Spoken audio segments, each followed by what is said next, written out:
Hi guys! So, welcome to my video.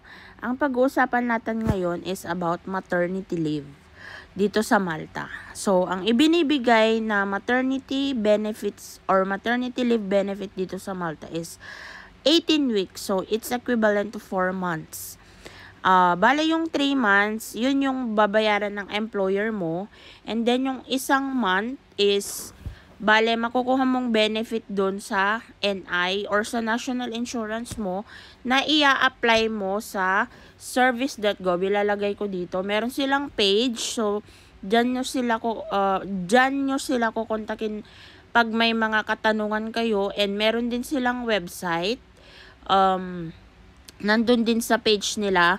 Doon nyo makikita yung mga requirements. At pwede rin kayong magtanong actually dun sa mismo sa i-message nyo sila kasi ganun ang ginagawa ko pag may mga tanong ako. Then pinapatawagan na lang nila ako, dun ko nalalaman yung mga requirements na din. So yun lang guys, I hope I helped you.